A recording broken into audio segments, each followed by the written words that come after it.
Welcome back to B2B Growth. My name is James Carberry, and I'm joined today by Chris Walker, the CEO of Refine Labs.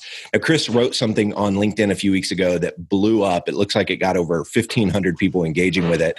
And it was about the difference between demand generation and lead generation. So we're going to be diving into that in this episode. But Chris, I have been consuming a ton of your content on LinkedIn. It's clear that you know what the heck you're talking about when it comes to this stuff. But for listeners that maybe haven't heard your other episodes that you've done with Logan, you joined him on episode 1147 and again on episode 1234. Give us a little background about how you came to know so much about revenue optimization and all the stuff that you've been writing about on LinkedIn. Yeah, first off, that is a ton of episodes. So kudos to you and happy to be back for the third time and first time with you. The last two were with Logan. So it's an interesting career progression for me. I think a lot of people that would get into marketing would kind of like study something and then just jump in as a marketing associate or whatever and learn that way. And my career path was quite different. I started in engineering and then moved to product management. And in product management, the companies I worked at, you owned the P&L for that product line. Everything. So working with engineering, pricing, positioning, distribution, promotion, all that different stuff. And then finally moved into a more traditional marketing downstream comms role. And for the past 5 years, spent time in the venture-backed kind of space with fast-growing companies. But the foundation that I was created in the first 5 years of my career gave me just like a different perspective on how to do marketing. And so when I got to the company I was at, like they didn't have a demand gen function. They didn't really know what demand gen was. It was purely like sales driven and a traditional marketing company. I think a lot of people will resonate with this, like trade shows, brochures, sales enablement. Like anything regarding helping the sales team sell was basically the marketing team's job. And so I think that I do demand generation uniquely because nobody taught me how to do it. I built it inside of a company that didn't know how. And so when I tested things, like some people told me to write ebooks. And then I had some people write ebooks and I promoted them. And I just watched that the close rates on the people that downloaded the ebooks was less than 0.1%. And I just decided that is not worth the effort. And then I started producing content and then I started running ads on it. And so I just kind of like through experimentation and doing, not listening to someone that told me what to do, created a very unique way of doing it that I think a lot of people would benefit from. Yeah. And I think a lot of people are benefiting from it based on the engagement that you're getting and just the way that you're slicing and dicing all of the different content. That's something that we're super passionate about here. And I know that you and Logan have talked about it before, so I won't hit that point with a hammer too much, but just seeing how you're putting together these in-person events, you're turning them into 7 or 8 different micro videos, and it's just been really cool to see the stuff that you've been doing with Gaetano and with, I think, Justin Welsh. I watched the video the other day. So you're doing it right, man. So the things that I'm doing right now for myself and my own company, I've been doing for brands for 5 years. And so like, I think that's a really interesting perspective is like, I was creating content and running ads on it and distributed it on social media. Like that's how I learned. I did it for a medical device company and then a couple other growth stage companies. And now I do it for myself and a lot of other companies.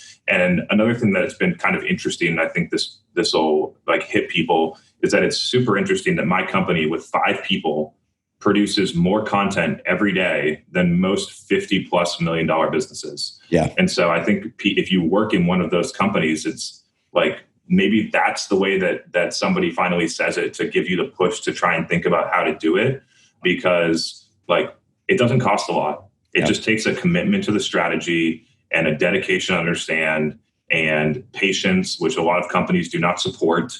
A lot of companies, if I started doing this, what I'm doing right now, which was I started doing it back in like, I don't know, April or July on LinkedIn, and most executives would have shut it down before it ever had the chance to get the results that it's bringing today. And the funny thing about like what's happening right now is that you carry it with you. Like the 21,000 followers that I have that I'm super grateful that they get a lot of benefit out of the content. Like one day that might be 100. And when that is 100, like I've seen the impact scale in a different way than running ads on an ebook ever would. Yeah. And so, I really want to push people to challenge themselves on the way that they've been doing things. And if there's a better way, one of the, another just detail that I saw is that when we were running the ebook campaigns, the goal of running content is for people to consume it. And so we were running ebook campaigns, running paid ads. People were downloading the ebook, sometimes for like $10 a registration. They would get pushed from Facebook or LinkedIn into HubSpot, run through automation, deliver the content by email.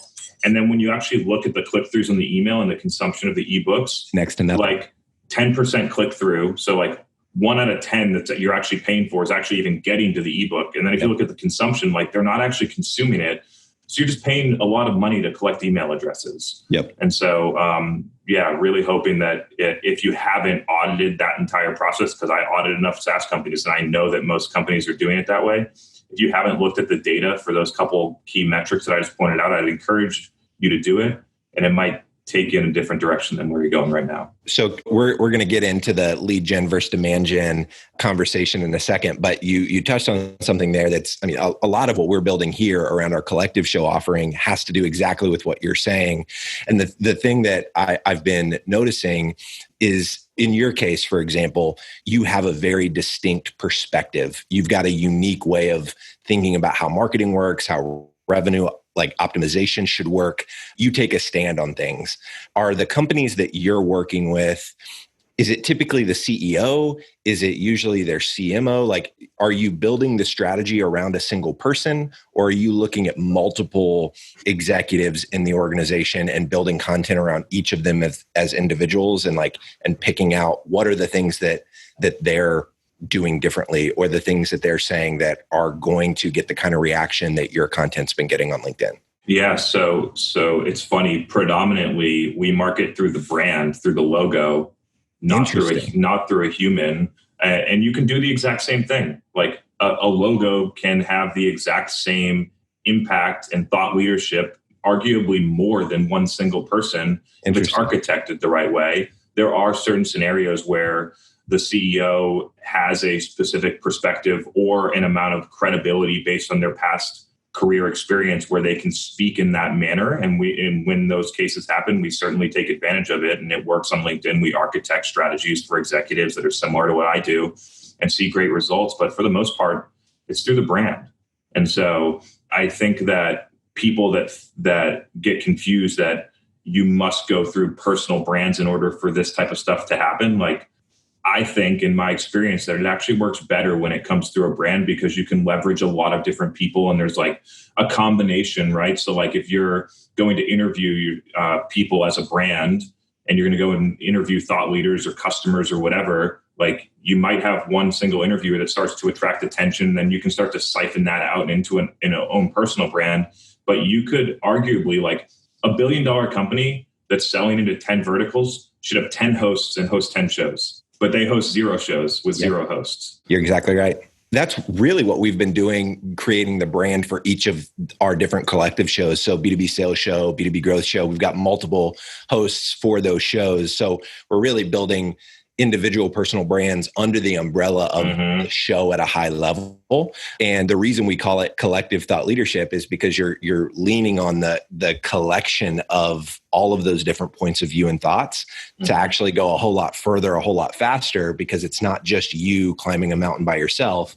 You've got 6, 7, 8 other co-hosts that are also lifting kind of the banner of that show and the content that they're bringing to the table as well. So far it's been going really, really well. But that's interesting. I have not heard a lot of people talk about the idea of the brand itself being more powerful than a personal brand. That's really interesting perspective. I think a lot of people, at least if they're really paying attention on LinkedIn, the reason that people probably think that way is personal profiles over-index on LinkedIn over company pages. The reason being is that there's a couple core reasons in the dynamics of the platform why that happens. One is that companies cannot go and proactively make connections. It's reactive followers, and it's hard to get a lot of followers. The easiest way for a person to get more followers is to go and connect with a bunch of people, and then you have more followers and more people see the content and the snowball starts working.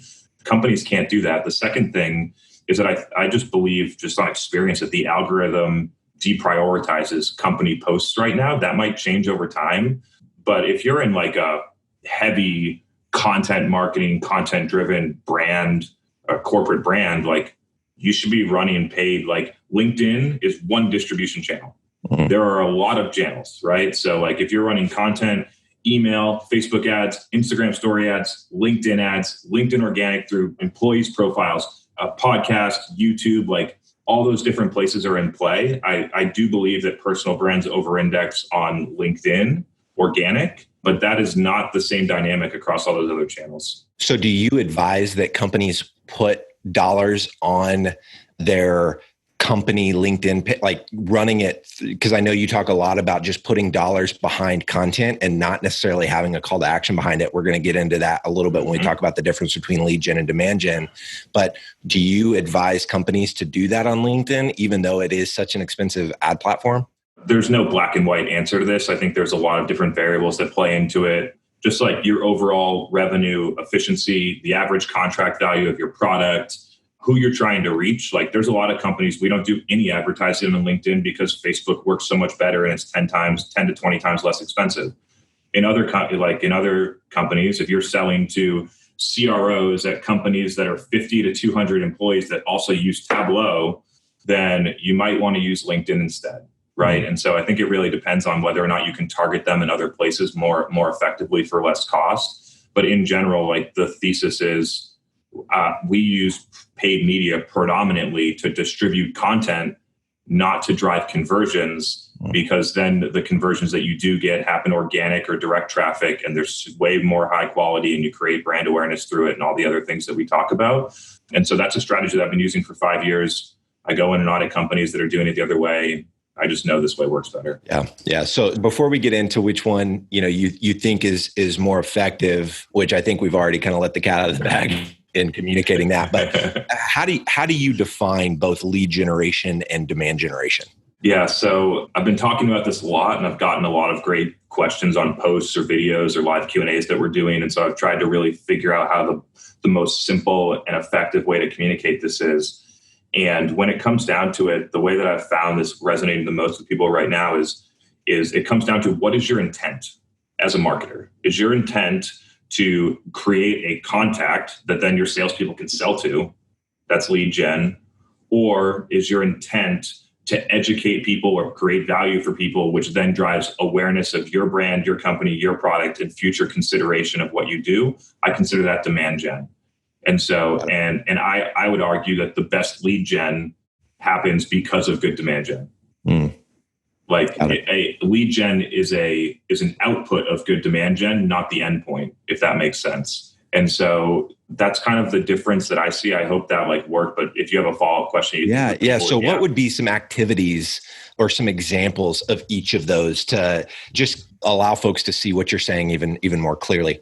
Yeah, 100%. So I'll just break down, you can do the same tactic and have the thing be either lead gen or demand gen. So I'll give you an example. A lot of companies like to run field marketing events. Like I've been to some ABM company invites me to a nice restaurant for a lunch and learn, right?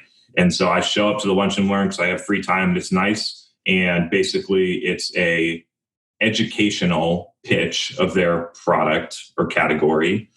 And then right afterwards, an account executive is following up with me. That's lead gen. Okay. It's an expensive way to do lead gen. The alternative would be we do I would consider a similar activity, which is a field marketing event where I invite a guest and I talk about something that those people care about and I interview, and then we don't follow up or use those leads to try and sell them something, but instead we film the event and then we create a bunch of different, we have a 90-minute high production quality video that then can be chopped up on LinkedIn and put on YouTube and put on our website and sent out by email, and sound bites can get created, or we can rip it for a podcast or whatever, the things like that.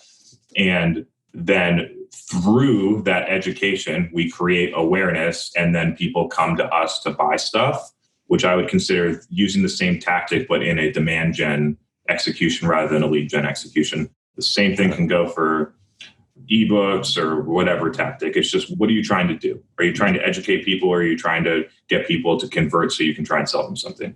Yep. And so I wholeheartely agree with kind of where you've come out on the other end of this, being that demand gen is way more effective than lead gen, because it's real. I mean, it's how you and I have both built our own businesses. We've gone all in on educating this show. I mean, B2B Growth, the lion's share, 98% of the content that we talk about here has nothing to do with B2B podcasting, which is our business, because we're just pot committed to educating our ideal buyer, which is a VP of marketing at a B2B tech company with 50 plus employees. We figure out, okay, what do they want to know? That even if it has nothing to do with what we sell and what we do, we know that if we can educate them well, whenever they do want to get into podcasting, we're probably going to be their first or second call to talk about how we can possibly help them. So, and now I think corporate, there's a nuance there that you mentioned that I think a lot of corporate brands miss, which is that when they create the content, it's only driven to drive people into a funnel for their product,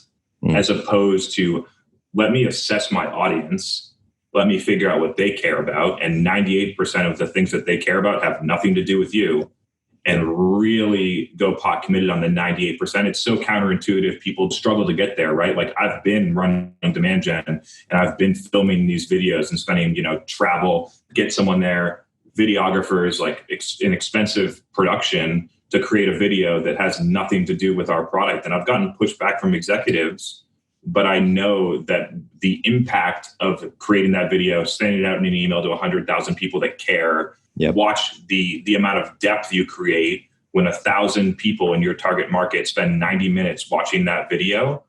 That is where everyone is about reach. How do I create an ad and get 1 million impressions? I'm about depth. How do I get someone, if someone sits there and consumes content and gets value out of it for 90 minutes, 1,000 people that do that is much more important than 1 million people that saw your logo in an ad and scrolled right by it. In my view.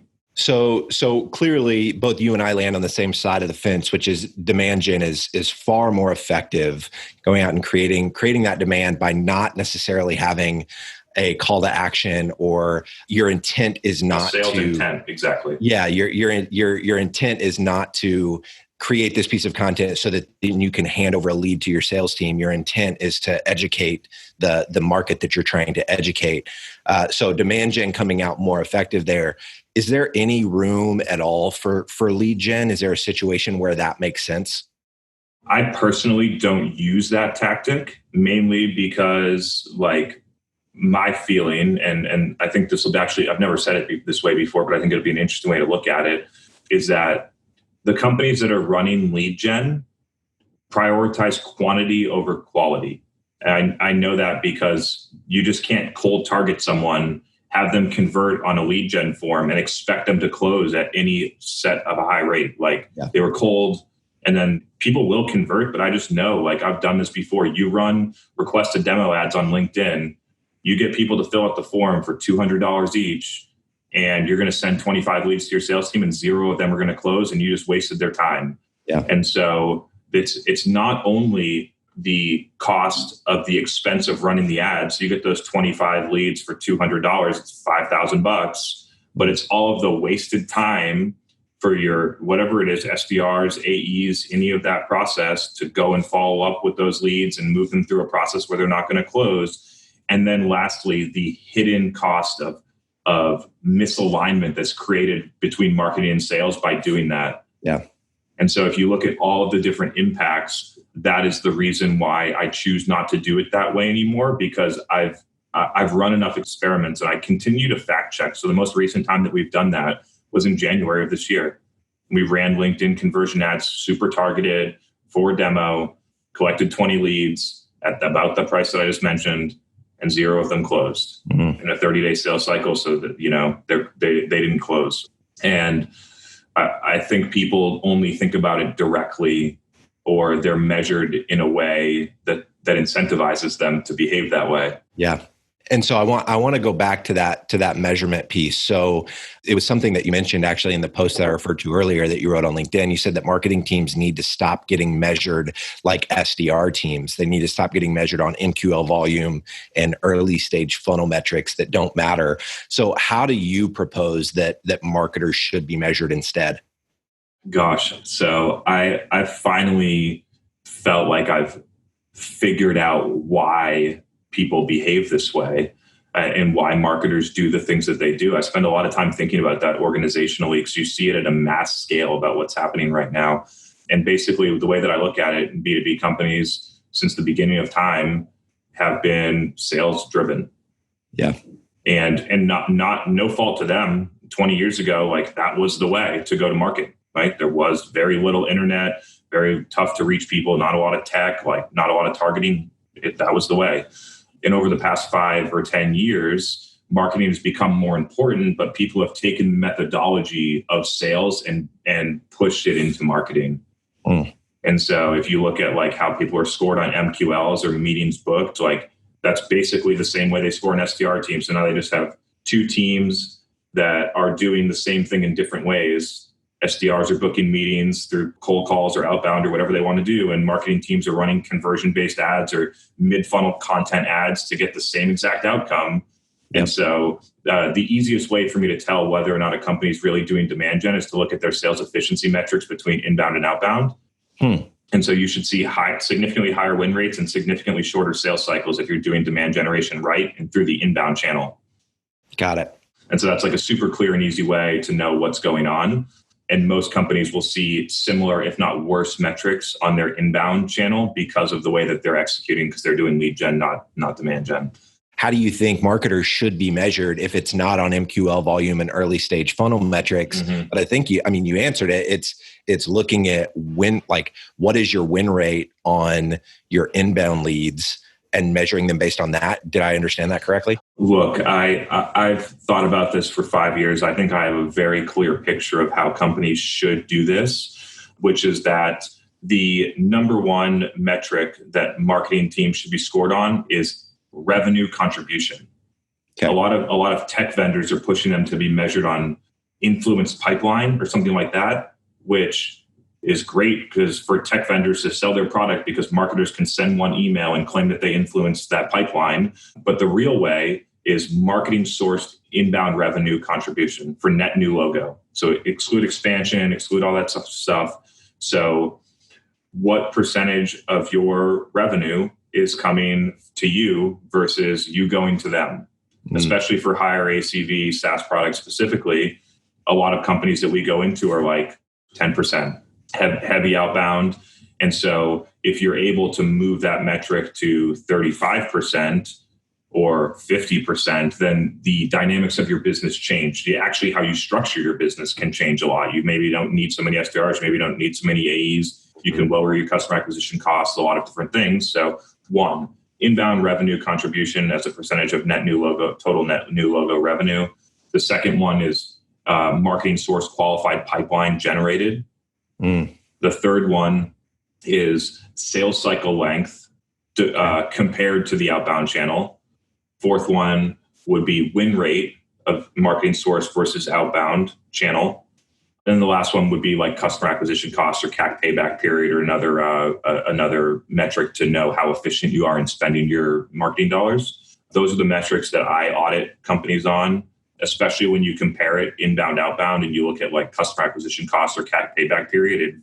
It very much exposes the declining efficiency of an outbound channel, even if marketing's not doing the right things, because you're going to see a lot of organic things happen that you have no, like I would argue that many companies, just because they don't look at it in this level of detail, like a pretty significant portion of the revenue doesn't come either from marketing or from sales. It comes from word of mouth organic. And so because they're not measuring on that and they don't look at it that way, it actually, if they look at blended CAC or another metric like that, it hides the differences in the effectiveness of different channels that they're doing. Yeah, no, I love that you shared that. If you're listening to this and you haven't already rewound back to the last few minutes, look at those specific metrics that Chris just laid out and how your marketing team should be measured versus how you're currently measuring them. I think it's going to be incredibly eye-opening. It's going to be something I'm going to definitely be talking to Logan about later today, even as we try to figure out measurement. We naturally lean toward doing the type of activity that you advocate for, Chris, but we don't do a great job of measuring results. We know that it's working because the business is continuing to grow, but I'm going to go back and listen to that part again, just so that we can get better at tightening up, actually measuring effectiveness around those metrics. That's how you get sales and marketing alignment, is by being aligned on the actual outcome the caveat is that sometimes when you get like marketing teams that don't do demand gen, that do lead gen, get aligned on a sales metric and then just do a bunch of sales activities. Yeah. Direct mail to book meetings, like all this different stuff. So it's like you need to understand the difference between sales and marketing. I see a lot of people that are in a marketing title that are much more doing sales, conversion-based sales, that are moving people into some type of sales funnel. And so I've always found that you create sales and marketing alignment when marketing does marketing in a good way, which then contributes to the outcomes that sales is going after, which is, again, like very counterintuitive for many to think, oh, like I'm going to produce content that has nothing to do with my product. How does that make me aligned with sales? Well, it makes you align with sales when your inbound revenue contribution goes up from 10 to 50% when you do it well. And they don't feel so much pressure to create so much of their own pipeline that wins at a lower rate and takes longer sales cycles. You're helping them achieve their goal. And so I think that's a big takeaway for people as well. Yep. I love it. So you mentioned one other thing, Chris, that I want to touch on here. And you mentioned it in your post. So you said that a lot of marketers think they're doing demand gen when they're actually doing lead gen. Why do you think there's so much confusion around those two things? So the first thing is that only until recently I've been able to figure out and distinguish these myself. So like it's nobody's fault for not understanding them, but I think that being able to frame it up that way can help a lot of people, which is why I did it. And I don't think that it's anyone's fault per se. I think that there's a couple things that drive it, and we've kind of talked about them a little bit already, which is one, I think that a lot of people do not question the way that they do things. They just do them, and they do them because Gartner told them to do it that way, or an ABM tech vendor told them to do that way, or HubSpot told them to do it that way, so they do it, rather than just literally looking black and white at what they're doing and whether or not it's effective and whether or not there's a better way to do it. And so one is just really being open to the idea that maybe the way that you're doing things isn't the best way. And the next one that I have a lot of empathy for, because I've worked at companies like this, is that the companies don't incentivize them to do things differently. Yeah. And so those are like the two core reasons. And I know, because I've gone into a lot of different companies, and whether it's as a consultant or as an employee or whatever type of engagement it is, that marketers are driven to do the things that the CRO or the CEO wants. And usually those are not the right things. Yeah. Yeah. So, Chris, this has been incredible. I want to close it out. What is one takeaway that you want listeners to walk away with after hearing this that you don't want them to forget? I don't think there's anything really like profound that I could say right now that would really like move people to something new. But I think one key takeaway that I'd recommend is, if you're a marketer and you want your career to change, or you want your business to grow, or whatever you're trying to look at, the thing that I learned in 2016 is you need to really audit the people that you're listening to. And so for the first 5 years of my career, I had some great mentors, and I learned a lot of foundational things that I'm super, super grateful for. But when it came to driving a business and running demand generation, I was listening to the wrong things. Therefore, I was doing the wrong things. And so that's really, I think, one thing that I'd recommend is, who are you getting your advice from? And is it the right advice? Yeah. Is it producing the type of result that you actually want to produce? Exactly. Yep. I love it. Awesome. Well, thank you so much, Chris, for joining us today. Again, if you're listening to this, we're talking to Chris Walker today. He's the CEO of Refine Labs. He's putting out incredible content on LinkedIn pretty much every day. And so make sure that you are following him there. Chris, thank you so much for joining us today. Thanks, James. This was fun, man. I hate it when podcasts incessantly ask their listeners for reviews, but I get why they do it, because reviews are enormously helpful when you're trying to grow a podcast audience. So here's what we decided to do. If you leave a review for B2B Growth in Apple Podcasts and email me a screenshot of the review to james@sweetfishmedia.com, I'll send you a signed copy of my new book, Content-Based Networking: How to Instantly Connect with Anyone You Want to Know. We get a review, you get a free book.